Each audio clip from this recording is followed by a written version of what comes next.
नमस्कार, मैं हूं रूपम किशोर सिंह और आप देख रहे हैं लगातार लाइव। पिछले वर्ष कोरोना में दुमका में एक नाम कोरोना वॉरियर के रूप में उभर के सामने आया। वो नाम था राजेश सिन्हा का, दुमका के वीडियो में। इस बार भी उनका नाम आया है, लेकिन इस बार जो नाम आया है विवादों में आया है।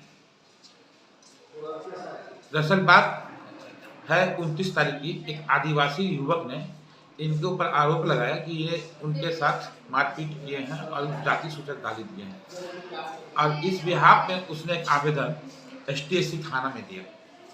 क्या है पूरा मामला, इस विषय पर हम बात करेंगे। हमारे साथ वीडियो राजेश कुमार सिन्हा है। क्या सर, क्या था पूरा मामला?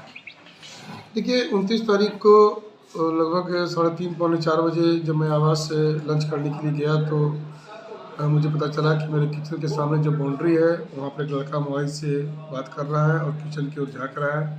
मैंने जब बाहर निकला, उसे बुलाया, वहाँ खड़ा था सामने बाउंड्री के पास, और उससे जब मैंने बात किया तो बताया कि हम पेशाब कर रहे थे। मैंने उससे कहा कि यहाँ पर करने का जगह नहीं है, किस काम से आए हो ये भी मैंने पूछा। उसने कहा कि धान विक्रय करना है, ये पता करना है। तो मैंने उससे कहा कि ब्लॉक में जाके पूछे, ब्लॉक में जाके पता चलेगा ये सब चीज़। लेकिन उसने काफ़ी बदतमीजी से पेश आया। तब मैंने गार्ड को आवाज़ दिया, अंचल गार्ड वहाँ पर था, अंचल गार्ड को बुलाया, अंचल गार्ड आए। मैंने उनको कहा कि आप इनको ले जाओ और बिठाओ वहाँ पर, मैं भी आता हूँ 15-20 मिनट में लंच करके। और बाद में मैंने जब आके पूछा तो बताया कि बेराबाद पंचायत का था। मैंने उसको डांटा भी कि पंचायत का हो के मेरे ही प्रखंड का हो, इस प्रकार का काज किए हो। फिर उसने माफ़ी भी मांगा। यहाँ भी बदतमीजी हालांकि वो किया था, वो जाना नहीं चाह रहा था, यहाँ से बहुत सारा आदमी को बुलाना चाह रहा था। फिर हमारे प्रखंड कर्मियों ने समझाया उसे कि ऐसा नहीं बोलना चाहिए, तो माफ़ी भी मांगा। फिर हमने भी सोचा कि चलो हमारे पंचायत का है, काम क्या था उसका, धान विक्रय का।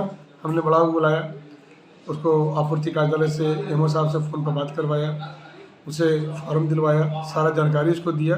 और बड़ा बाबू ने मेरे कहा कि जब भी कोई जानकारी हो ब्लॉक आ जाओ और हमसे बात भी कर सकते हो फ़ोन पर। इतना ही बात थी। अचानक मुझे पता चला कि उस लड़के ने थाना में केस किया है, DC सर को, SP सर को आवेदन दिया है। और जो उसने लिखा वो बिल्कुल बेबुनियाद है, एक लाइन भी उसका सच नहीं है।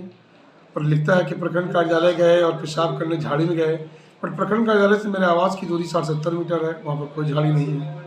उसने लिखा कि मुझे कॉलर पकड़ के पीटते हुए दफ्तर ले गए, जबकि CCTV फुटेज से आपको स्पष्ट हो जाएगा कि मैंने उसको लेके आया नहीं, उसे अंचल गार्ड नहीं लेके आया था।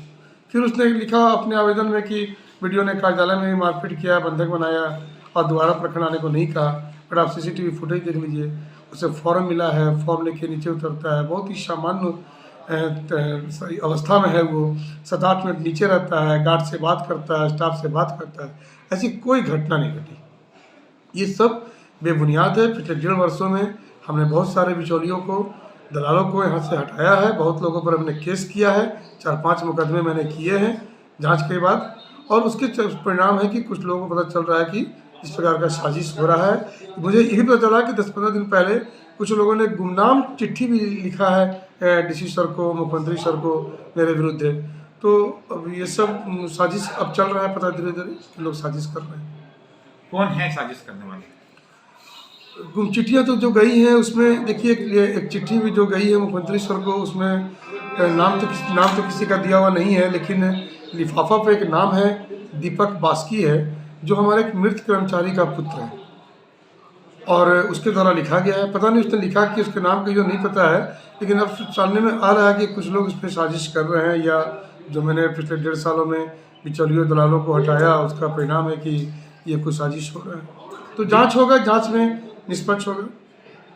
जांच होगा, जांच में निष्पक्ष होगा, ऐसा वीडियो साहब का मानना है। हम आपको बता दें 29 तारीख की घटना है। 31 तारीख को पीड़ित युवक और उनके साथ उनके समाज के कुछ लोग जाते हैं दुमका उपायुक्त से मिलने के लिए, और दुमका उपायुक्त एक डेट निर्धारित करते हैं 4 तारीख का। वो आज 4 तारीख है और आज ही के दिन जांच होना है। दुमका DTO को जांच करके रिपोर्ट देना है। वो जांच अपने कंप्लीट कर दिए, कल वो जांच करके गए हैं और आज शाम तक हो सकता है कि रिपोर्ट आ जाए।